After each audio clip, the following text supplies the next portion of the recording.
So, I think I've already done a video about these guys.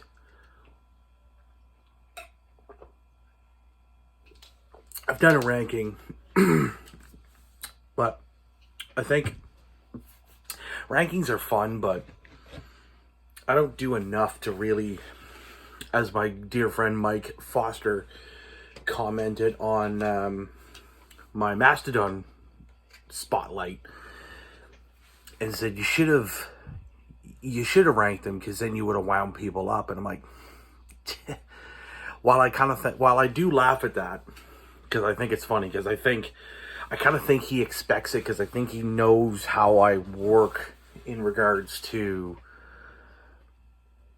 certain bands. And to be honest, I've been listening to these guys a fair amount again lately. And I've been listening to like a lot of different stuff. Trying to soak in as much of my, as much as I can to make sure that when I'm writing music for the new band, that I'm able to sprinkle all of my influences all at once, just to kind of keep that sort of, just to keep myself fresh, as it were. So the band I want to talk about tonight is these guys. You guys don't need any introduction to this. You don't need any ranking video from me, which you've already seen probably, I'm sure. If you haven't, I'll put a link. I'll put the link to it in the comments. So what I want to do is I want to mostly talk about why these guys are so important to me. My journey through them, sort of the records I have. Now, I do have two other. I have duplicates of 3 records. That is this, and this one. So I have CD copies of these here. So the Heaven, Haunting the Chapel, and Christ Illusion. Now, I'm going to go through these records, of course, and I'm going to talk about them and as I say, what they mean to me. So, it's kind of like a ranking, but it's not. So I'm just going to go from different eras. I'm going to get controversial. And you guys can fight it out, duke it out in the comments if you must. So I'm going to start with this one here. Now, this here was the second Slayer record that I ever bought. And I should preface this before I get too deep into it. I didn't get into these guys, and I'm not shitting you, until about 2004. Okay, legitimately. No. Probably 02, 03. No, shit. It was 04. 04, because that was the year that they did the tour with Damageplan, and they came to my hometown of St. John. And that was legitimately a fucking religious experience. And I use music as a religion. Can you actually do that? Can you say that you're, like, musical? I don't know. But yeah, so this one come out in 2007. So 3 years after I saw them, Dimebag has been long gone, unfortunately. And so what drew me to this was hearing Cult. They released I think it was about a 45-second to a minute clip online. And this is when Facebook was just getting started for me. Yeah, I heard Cult and I fucking shit bricks. I was like, are you serious? Wow. Did they ever get better and better and better? Now, this here is the, let me find him here, is the return of this guy. Now, that guy is Dave Lombardo. And everybody knows, oh, Dave's the best drummer, blah, blah. Yeah, he's the best drummer to you guys, because he's the first drummer. I don't hate Dave. Okay, I don't. His little media stunt that he pulled and he couldn't have just resolved it in, between the band members is kind of beyond me. But I kind of find Dave flaky like that, kind of a bit fucking weird. And you guys can shred me in the comments. I really don't care. I like Paul better, and I guess it's because. And it's funny because I saw them with Dave twice. Like, legitimately, the both times that I saw them was with Dave. So I haven't seen with Paul. But I think with Paul, it's a different sort of animal. It's not the same sort of train wreck that we're normally used to getting on earlier records. But I find it's more streamlined. And maybe that's just an odd thing to say, but I don't know. I guess it's legitimately my thing. I just happen to like Paul better. And there's a record that I don't even know what the frig the case is for it. But, I don't know. I have it, but I don't know what the hell I did with it. And that's Divine Intervention. I actually really, really like that album. It's a killer record. And for some reason, it gets a lot of hate. But yeah, so anyways, this being my second record by them I ever bought. Fleshstorm is good. Eyes of the Insane is good. Jihad is probably next to Cult my favorite on this record. And just look at the album cover. It's just fucking awesome. Zombie Jesus and fucking Mother Teresa's head and, like, fuck is this? As if that's not badass, right? So, moving on, and I actually got this record just this past Christmas from the missus. Fuck yeah. She knows me. She knows. She's a smart girl. This one, I've never really been a massive fan of this. I haven't gone and spun this a lot, but it's in the collection, so I gotta have it. And my ultimate goal with Slayer is to have everything on cassette, CD, and vinyl. Some things I may not get in cassette, but, such is life. So, with Haunting the Chapel, my main reason for getting it was Aggressive Perfector and, of course, Chemical Warfare. Now, I'll say this. The version of Aggressive Perfector on this, but I do happen to really like the song. It is, it's a song on out of their discography I really, really enjoy. Plus, come on, really, that's just an album cover you have to have. It's just fucking rad. It's just awesome. It's just awesome. Now, so you're probably, so as you know, I'm putting this back as I go through it. The CDs, I'll fight with that after. Moving on to another one later in the catalog.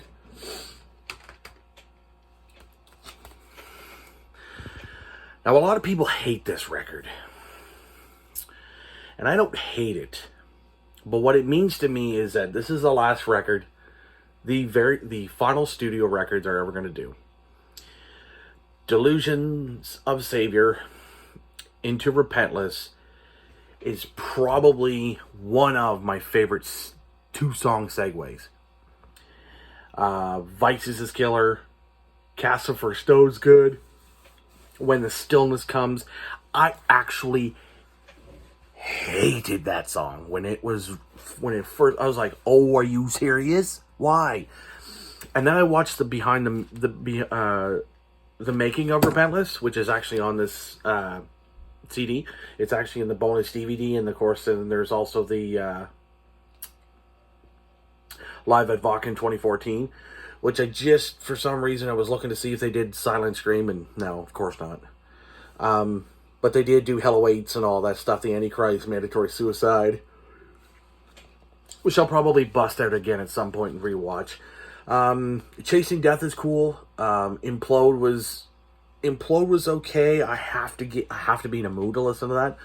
Atrocity Vendor is good, and You Against You is just awesome. That easily could have sat on next to any one of the songs on South of Heaven. Pride and Prejudice, yet again, I have to be in a mood for that. Now, so there's a good chunk of songs on here that's really, really good, but I don't always reach for this. And it's not that I hate it, it's just, it's not one that I reach for. But I do have, like, Delusions of Savior, Repentless. I do have to add When the Stillness Comes to my Apple Music, and You Against You, Atrocity Vendor. So I might go and chuck some of these back on there, just to have, of course. Okay, so moving on.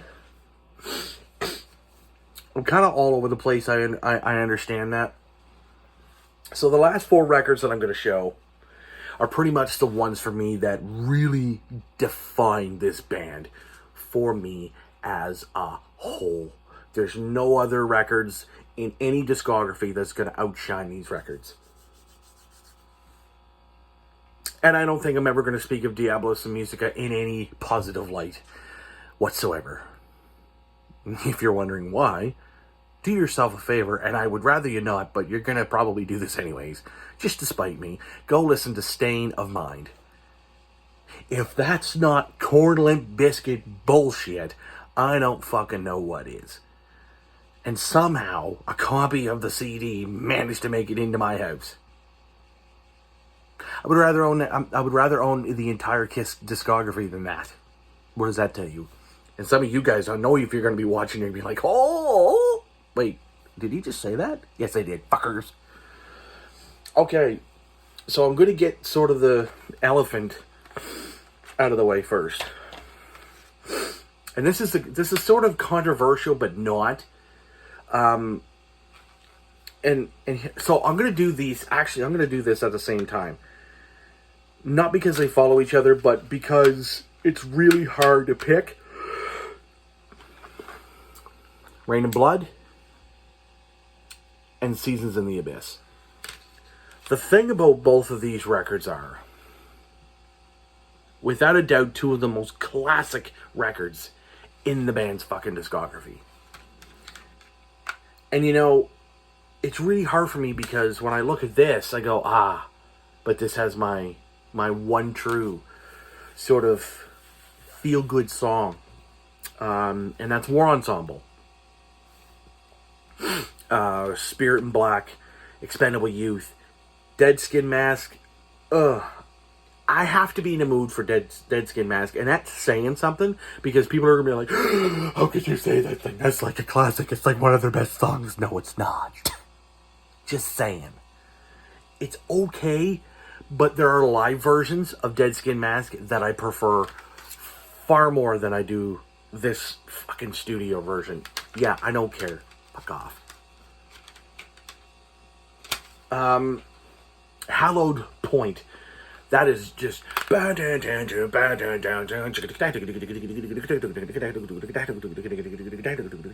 just high velocity bullet at close range can damage the mind. Ugh. People wonder why I'm twisted. Skeletons of Society. That's a nice, good mid-pace sort of song that would have fit on this. Temptation was alright. Born of Fire is also fucking killer. That's a nasty, nasty thrash track. And a song that literally took me almost up until 2 years ago to actually start appreciating is the title track, Seasons of the Abyss.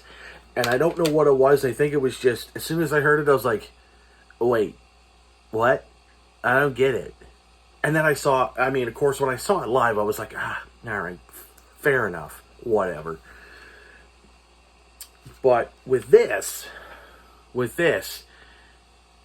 I gotta say, I have a much more of a stronger appreciation for this because I saw them play it from front to back live. And I also saw this here too. So that's kind of why I'm doing these kind of at the same time. Sorry about the glare, folks. But yeah, Rain and Blood, I mean, Jesus. And here's the funny thing about this record. For some magical friggin' reason, I have a copy of this, like, this is twice here, and I have about 2 more copies. Don't ask me where I got the fucking copies from, because I don't have a clue. I just literally have, like, 3 or 4 copies of Raining Blood. You'd think that would be my favorite, but it's not, like, you know. I mean, Angel of Death, Piece by Piece, Necrophobic, Altar Sacrifice, Jesus Saves, Criminally Insane, Reborn. Reborn, yet again, that's another one I have to be in the mood for. Epidemic is killer. Postmortem Raining Blood. Fun fact about that is I actually get to play that. I actually get to cover that live with one of my old bands, Belligerent. It was literally the absolute fucking cream of it was literally the best fucking thing I've ever done in my entire life. Obviously, except, you know, getting married and fucking, you know, having the beanhead. Because she's so cute. She's just like that. Yeah, no, it was literally like, and I literally did my absolute best Tom fucking vocal I could. Just a shit ton of fun, and I couldn't have been happier doing it.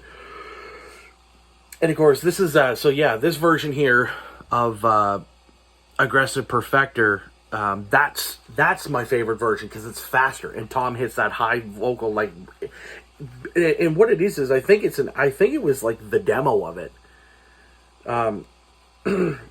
And of course, this is 86, so literally 1986 being the single greatest fucking year for thrash. Fucking fight me, okay? Moving on. We're gonna go to this bad boy. Slayer, South of Heaven, and this is the coolest thing. I didn't even notice this about this tape until now. Contains language which may be unsuitable for some listeners. Fuck you. I'm almost 1,000% sure this is a OG press, which I believe it is, on the Def Jam recordings. Just taking it out of its case here briefly.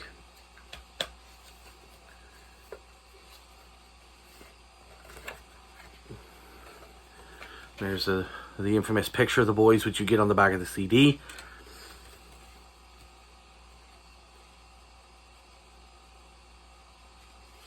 And of course, it's in pretty well perfect condition. I actually got this off of my bass player. And this actually took me... So, I will state for the record, when it came to Slayer, and when it came to this record, like, this is in fucking, like, mint condition, you know?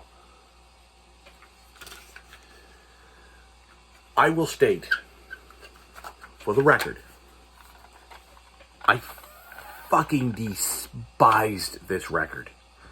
I said, oh, it's slow Slayer. Slayer doesn't do well slow. Okay? They didn't do good slow. Until when I was in my old band, and he's still one of my good buds, said to me, listen, just shut the fuck up. Put on South of Heaven and listen to it front to back. There's literally only like 1, 2 songs on this that I actually really don't like. And it's not really don't like because the record's killer, like it's a fucking stellar record. Is Live Undead. I need to give that a further listen. And Cleanse the Soul. Like South of Heaven, then into Silent Scream. Oh my fuck. Just Silent Scream is what really turned me on to this fucking record and said, okay, listen to it more. Behind the Crooked Cross, fucking killer. Nice mid-pace, but got nice chuggy sort of mid-pace. Mandatory Suicide. Ghost of War. I actually listened to Ghost of War from Hatebreed before I listened to this one. And then once I listened to this one, I was like, okay, it makes sense now. Read Between the Lines is good. Dissonant Aggressor, the only thing about Dissonant Aggressor that should have happened is Tom should have hit that fucking high screen. He's not going to hit Rob's screen, but do a good job. You can, I know.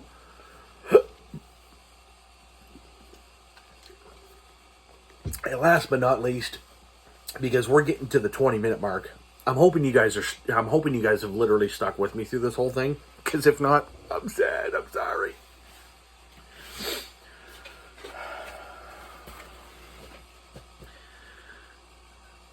The record of all records in their discography. Oh, Jesus, look at this. Look at it. Look at it. We're going into the pits of hell. Look at it. If you want my honest opinion, even though it is basically drenched and soaked in reverb, because they thought you had to do it because it's King Diamond, right? Now, I know I didn't show the other vinyl, but this is cool. Can you see me through there? Hell Waits, Kill Again, At Dawn They Sleep, Praise of Death, Necrophiliac, ooh, fuck, Crypts of Eternity, Hardening of the Arteries. Like, fight me if this record isn't the greatest record they've ever released. I don't give a shit. Like, and you can fucking argue with me all you goddamn well want. On Metal Blade Records, fucking fight me, bitch. Because I'll win every damn time. This literally is single-handedly the greatest record they've ever done. And yes, even over these three, this is stunning.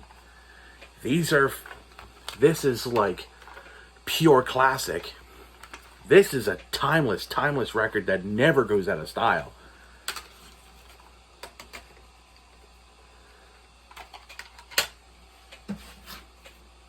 But this just beats them all. And I really don't care what any of you say. Cry Me a River. Because this is really where this band stands out. And yes, this is made out of wood. This is a sign that my father-in-law made. I actually made it for a buddy of mine, but he never picked it up. That's okay, because now I get to keep it. And yeah, Slayer fucking rules.